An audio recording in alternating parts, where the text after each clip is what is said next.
What's going on guys? Welcome back again sa aking boring channel. And for today's video, gagawa tayo ng Doodlebug scooter. That's pretty good. Kagaya ng nakita nyo sa thumbnail. So yun nga guys, wala nang sorpresa kasi nakita nyo na. Kaya ang mangyayari na lang ngayon guys ay ipapakita ko sa inyo kung paano natin ginawa, paano natin inumpisahan, paano natin tinapos ang ating project mini bike. Dito sa project nating mini bike guys, gagamit tayo ng makina na Kawasaki TD40 2-stroke. Ayan, dituti po yan guys. So ayan yung mga pyesa natin, gulong, sprocket, kadena, andyan na po lahat. So ngayon ang kailangan po natin gawin ay ang kanyang chassis. Ayan na po yung mga tubo natin, bender. So bali itong kahoy na to guys, huwag nyo nang pansinin to ano lang po yan, salangan po natin ng chassis yan. Bali yan dyan, nakaukit yung paglalagyan natin ng tubo para hindi na natin kailangan ng taga-alalay. Alright, so umpisahan natin gumawa ng engine support dito sa ilalim kung saan natin ipapatong yung ating engine para malaman din natin kung gaano kahaba yung chassis na pwedeng gawin natin sa kanya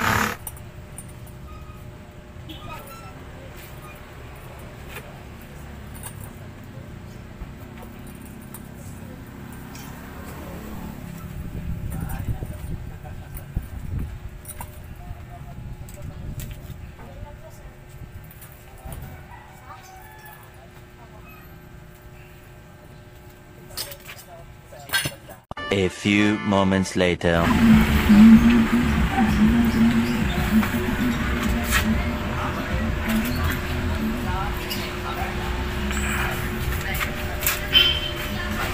Ngayon guys, kailangan naman nating mag-produce ng tubong nakabend dito sa pangibabaw, yung papatungan natin ng upuan.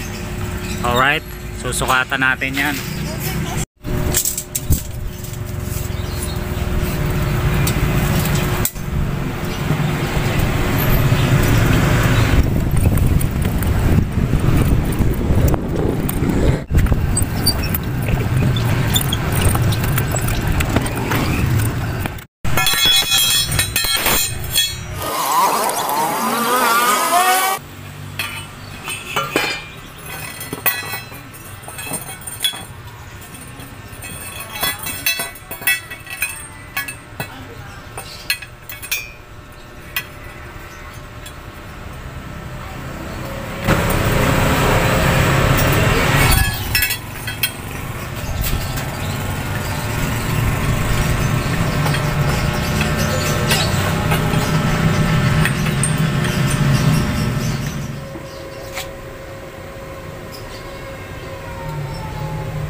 Ayan guys, nakatayo na yung chassis niya Pinaglalagyan natin ng brace sa ilalim tsaka sa ibabaw para hindi siya magbago pag pinulweld. So, ngayon yung leeg niyan guys is ganito ang forma ganyan yan. Tapos maglalagay tayo ng flat bar na design dito para may nakahawak sa kanya.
guys, tingnan nyo naman ha. Sobrang lupit ng ginawa nating mga bracket dyan. Nice. Ewan ko na lang kung matitibag pa yan ng rider. Ngayon naman ang isusunod natin guys ay itong flat bar dito. Yung may mahabang butas para may adjustan yung gulong natin, no? Pag lumahulaw yung kadena. Tatabas tayo ng flat bar, then bubutasan, tapos bibiyakan natin.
A few moments later.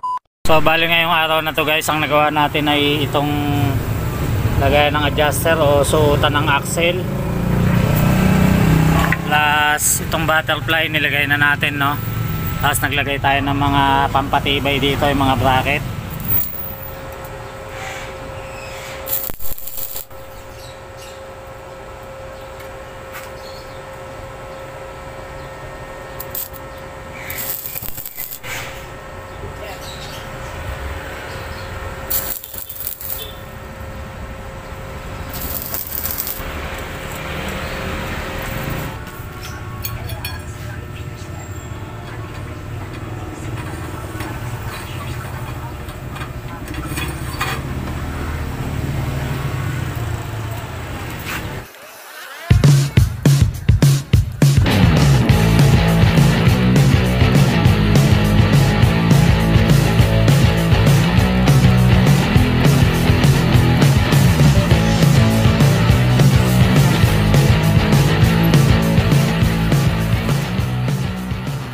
So guys, sa handlebar natin magdudugtong tayo ng tubo na talagang manggagaling sa original handlebar ng mga motor, no? Kasi itong tubo na to is hindi standard to na pang manubela, kaya pag naglagay tayo dito ng throttle, eh iikot po siya ano, dahil maluwag siya dito. Medyo maliitong yung tubo na to eh. So ito na nga guys, no, hinigpitan na natin mga clamp niyan. Hindi na mahuhugot itong manubela na to. Bali ang kailangan nating gawin ngayon ay magbubutas tayo dito para dun sa axle sa gulong sa unahan. Bubutasan natin dito. Pero bago tayo magbutas, magdadoble tayo sa loob ng tubo. Bali bibiyakan natin yung tubo na to, tsaka natin susuksok sa loob mga 1.5 inch para pag hinigpitan yung tornilyo natin eh, hindi mayuyupi yung tubo. Medyo titigas siya pag dinoblehan natin ito. Alright.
Yung stand guys, kaya dito natin nilagay para hindi siya sumayad sa hams, no?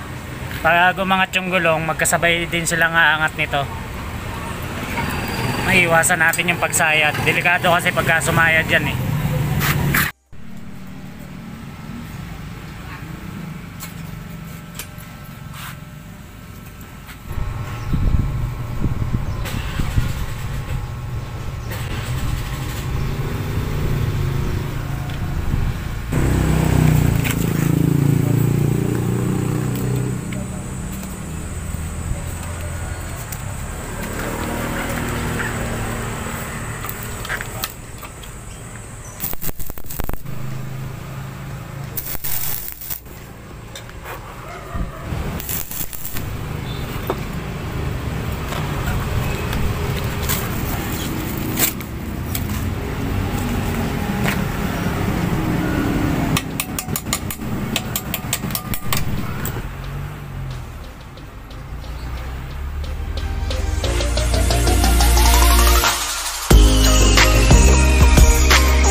moments later.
So kahapon guys, dinismantle ko yung motor tapos pinugahan ko ng primer, no.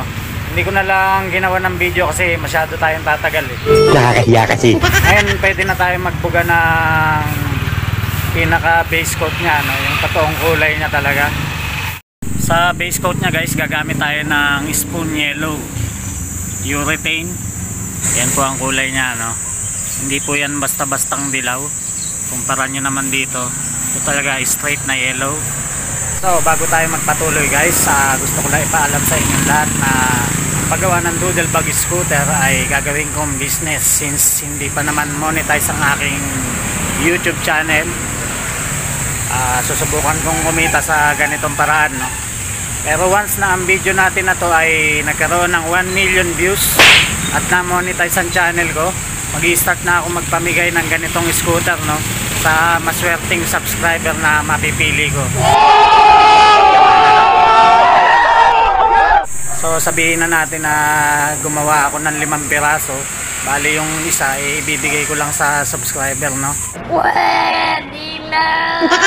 Huwag na kayong mag-alangan guys na i-subscribe ang aking channel kasi wala namang mawawala sa inyo. At meron pa kayong chance na manalo ng Doodle Bug scooter na super cute. Alright? Remember that. Put it in your mind.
A few moments later.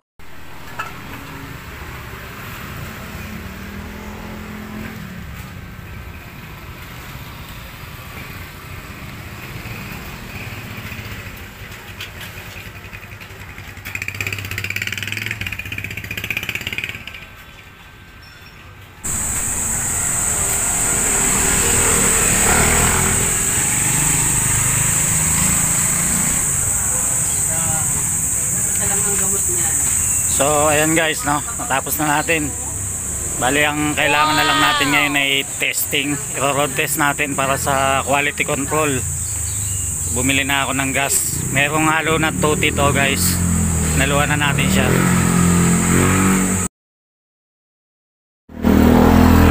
So guys, dito tayo magte-testing, no. Maganda kalsada rito eh.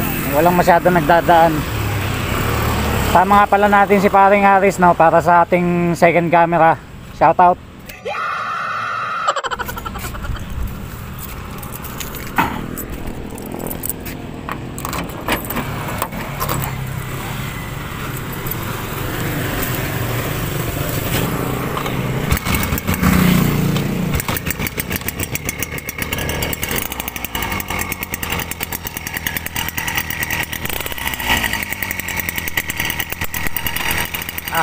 Ready ka na?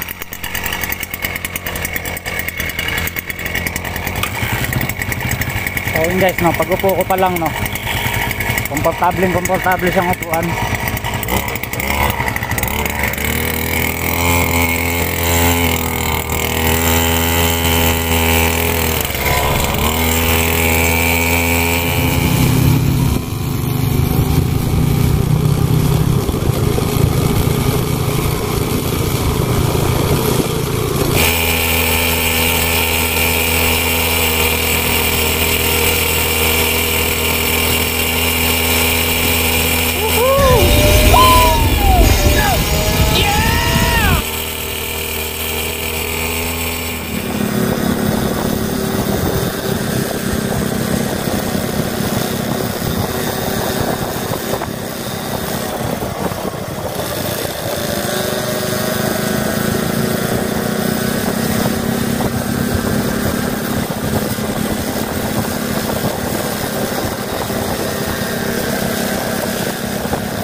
Alright, ganda ng performance guys, komportable siyang gamitin, saka ang bilis niya, no? Hindi nga umabot yung supremo eh.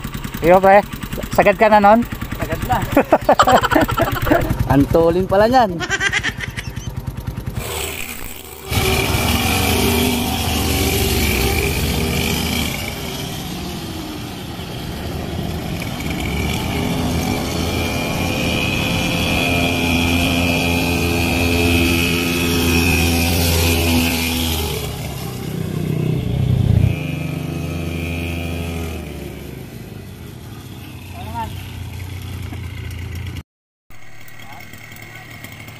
Ano, ikot ka? Sandaan sang ikot.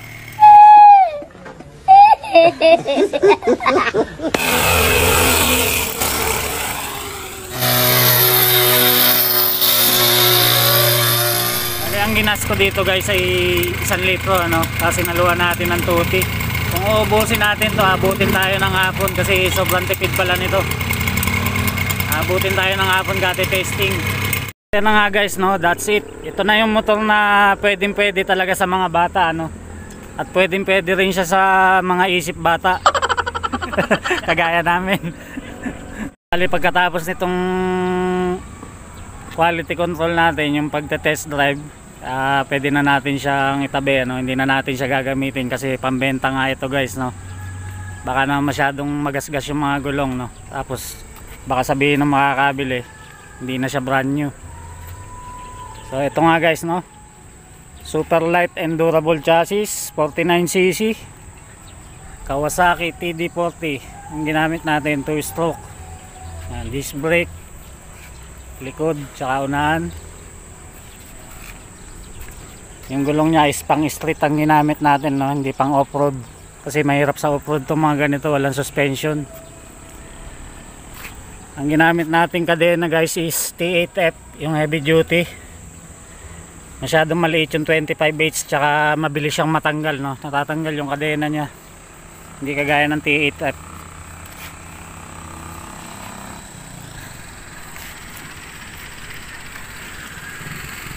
So guys, di ko na pagtatagalin ng video natin, no? See you soon na lang again sa aking next video. Stay tuned lang kayo sa aking channel and don't forget to subscribe.